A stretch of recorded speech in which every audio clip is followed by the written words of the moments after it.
자, 야당이 일단 국정원의 현장 조사를 현재로서는 거부하고 있습니다. 자, 어떤 이유가 있는 건지, 무슨 속내가 있는 건지 궁금한데요. 이 최전선에 나선 안철수 의원, 이번에 정말 새정치를 할 수 있는 건지 이것까지 한번 자세히 짚어보겠습니다.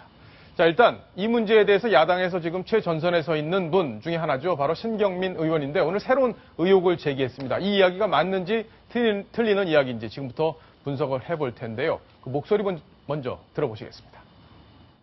핵심팀 유출 자료를 분석하다가 한국 인터넷 IP 주소가 총 138개 존재하는 것으로 나타났습니다.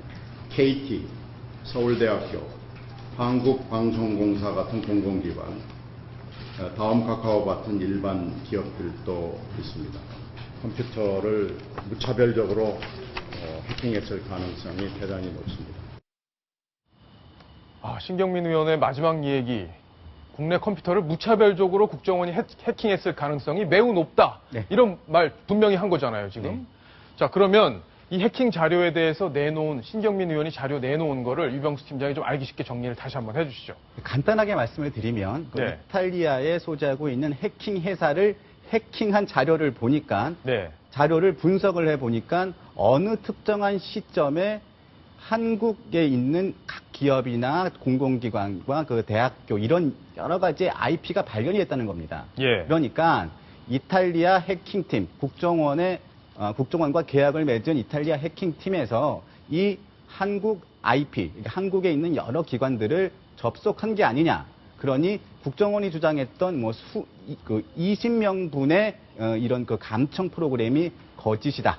예. 이런 주장입니다. 그렇군요. 그러니까 국정원에서 이 해킹 프로그램을 사들인 이탈리아 회사, 이 회사가 국내 이런 IP 주소를 통해서 접속을 해온 기록을 살펴봤을 때 결국엔 국정원이 다 이런 사람들 해킹한 거 아니냐, 이런 기관들 해킹한 거 아니냐, 이게 바로 신경민 의원의 주장이다. 예. 자, 그렇다면 이에 대해서 새누리당에서는 어떻게 반박을 하고 있는지 아주 중요한 얘기인데요. 그 이야기를 한번 들어보겠습니다. 좀비 PC 쉽게 얘기하면. 그래, 이제 우리가 디도스 공격을 많이 받았잖아요. 예. 그런데 해킹사도 디도스 공격을 많이 받았대요. 방화별천 주소다, 이게. 그러니까 방화별천은 안철수 전공이잖아요. 그래, 안철수한테 확인만 해보면, 지금이라도 확인해보면 알 수 있는 거다. 방화별천이 제가 전공이니까. 자, 저 얘기 시청자 여러분들 다 이해하시기는 어려울 것 같은데 유병수 팀장이 알기 쉽게 정리를 다시 한번 해주시죠. 예, 간단하게 말씀을 드리면 이탈리아 해킹팀에서 한국에 있는 여러 기관들의 그 인터넷 그 주소를 들어와서 본 것이 아니라 예. 북한인지 중국인지는 확인이 되지 않습니다만 이 좀비 PC들을 이용을 해서 해킹팀을 해킹을 하려고 들어온 겁니다. 디도스 공격을 한다고 할 때 디도스 공격을 하기 위해서 들어온 겁니다. 좀비 PC들을 이용을 했는데 국내 PC들을 예. 근데 국내에 있는 그 URL 주소라든가 이런 IP를 통해서 좀비 PC들이 들어온 것이고 이것을 막기 위해서 이탈리아 해킹팀이 방화벽을 설치했는데 이것들에 대한 기록이 남은 건데요. 신경민 의원이 주장한 바에도 보면 한 1분 사이에 7,000여 개의 IP가 로그 기록에 남았다고 합니다. 예. 일반적으로 제가 지식이 많지는 않습니다만 1분 사이에 7,000여 개의 컴퓨터가 접속 같이 한다? 이거는 디도스 말고는 다른 것으로 설명하기는 매우 어려울 것 같습니다. 그렇군요. 결국에는 이제 디도스 공격에 의한 로그 기록을 마치 국정원이 해킹한 근거로 지금 제시했다. 이게 지금 새누리당의 주장인 건데요. 거꾸로 된 것이죠. 예. 네. 자, 그렇다면 박성원 논설위원. 네. 아까 그 자리에 신경민 의원이 조금 전에 보신 그 영상 속에 앉아서 얘기를 하고 있는 그 옆자리에 안철수 의원이 있었단 말이에요. 안철수 의원은 이 디도스 공격이 어떤 체계로 이루어지는지 또 이런 로그 기록들이 어떤 의미를 갖는지 알고 있었을 것 같은데요. 네.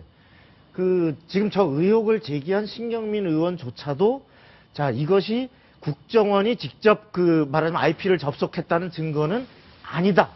다시 말해서 국정원이 어떤 민간인을 사찰했다는 직접적인 증거는 될 수 없다라는 걸 분명히 전제했어요. 예. 그럼에도 불구하고 국정원이 지금까지 해온 말은 거짓말이다.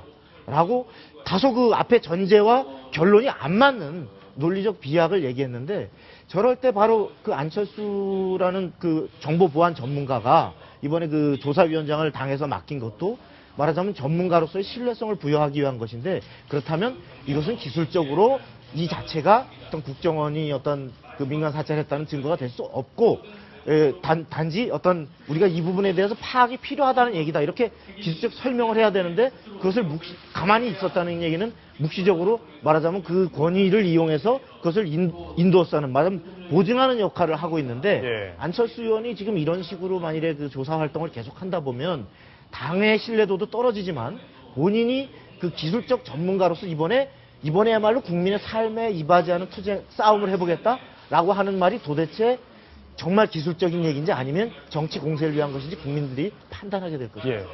근데 사실 이게 안철수 위원장이 뭐 이번 건은 뭐 정치 공세로 활용할 게 아니다라는 얘기를 먼저 선을 그었었잖아요. 그렇다면 맨 먼저 해야 될 거는 이렇게 좀 뭐 소위 말하는 근거가 명확하지 않은 그런 음모론을 제기하는 거는 일단 차단을 해야 될 것 같고 본인이 또 가장 뭐 지금 현 시점에서 국회의원 중에 가장 전문가잖아요.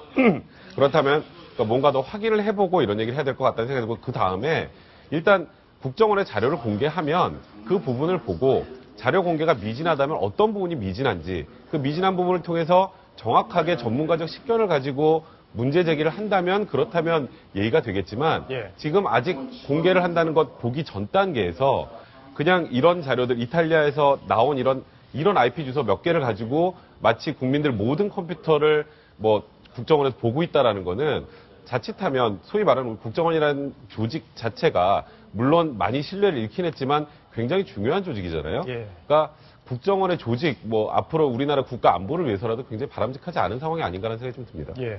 자, 제일 중요한 거, 지금 국민들의 의혹을 풀어주기 위해서 제일 중요한 것은 국정원에 가서 국정원에서 어떤 활동을 했는지를 직접 여야 의원들이 보고 의혹이 남는지 안 남는지 이걸 가려주기를 바라는 건데요. 지금 야당에서는 안 가겠다. 이런 입장이라고 합니다. 왜 그런 건지 그 목소리를 한번 들어보겠습니다.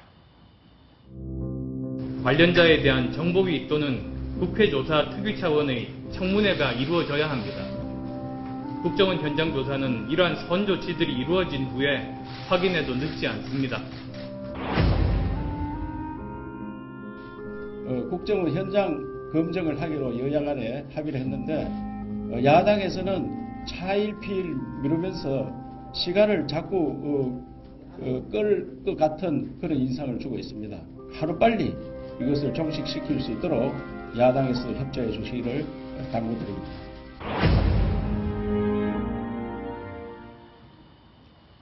유병수 팀장. 네. 그러니까 지금 가서 국정원 얘기만 쭉 듣고 오면은 결국엔 더 이상의 의혹 제기나 문제 제기가 안 된다라는 그런 판단인 건가요? 네, 일단은 그렇습니다. 일단은 실무적으로 보면요. 예. 일단은 그 국정원을 방문을 할 때 민간인 전문가를 대동을 할 것이냐 안 할 것이냐가 눈에 보이는 쟁점입니다. 그렇군요. 일단은 그 새정치민주연합은 민간인 전문가가 가서 이걸 봐야 된다는 것이고 새누리당과 국정원 측은 아니 국가 기밀을 다루고 보안을 다루는 문제에 민간인이 참여한다는 것은 이건 보안상 맞지 않다는 이유인데요.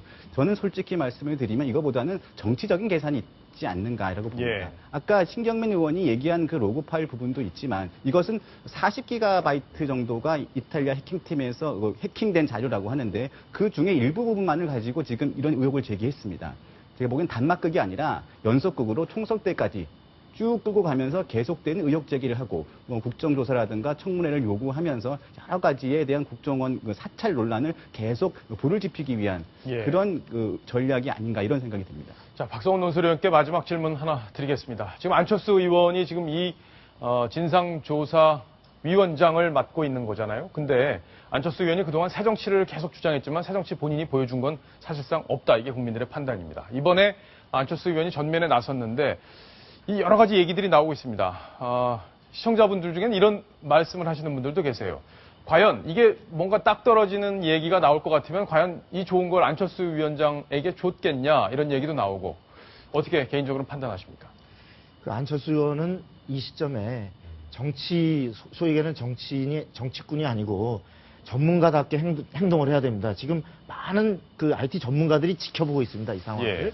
그런데 지금 아까 그 자료나 현장 가봐도 숨기고 했을 텐데 의미가 없다. 그러면 현재 밖으로 로그 기록 일체를 제출하라. 또 무슨 자료 내라 이런 거는 그 믿을 수 있습니까? 안에 현장에 직접 공작이 이루어졌다면 만약 민간 사찰이 이루어졌다면 그 본부의 그 현장에 가서도 확인하지 못할 자료라면 거기다 그러한 국정원이 제출하는 자료는 얼마나 믿을 수 있는지 결국은 이것은 장기적으로 끌고 가서 아까 그 유병수 기자 얘기했듯이 밖에서 계속적으로 실효성 없는 정치 공방으로 끌고 가겠다는 얘기밖에 안 되기 때문에 예. 그럴 게 아니고 아까 민간 전문가 얘기하는데 안철수 의원 본인이 전문가지 않습니까? 그럼 본인이 정보위원으로서 사보임을 통해서 보안 준수임과 시스템이 돼 있는 정보위원 자격으로 당당하게 가서 현장에서 보고 이것이 이건 미진하다. 이거 컴퓨터 본체로 옮겨 쓸 수 있다. 진짜 가져와 봐라. 예. 라고 거기서 추궁을 하고 다른 의혹을 다시 자료를 요구하는 것이 일의 순서지. 지금 밖에서 끊임없이 저렇게 격화소양식으로 문제를 제기하면 저것은 당에도 본인에게도 도움이 안 되는 것 같습니다. 예, 자, 국정원 관련 논란 여기까지 정리하겠습니다.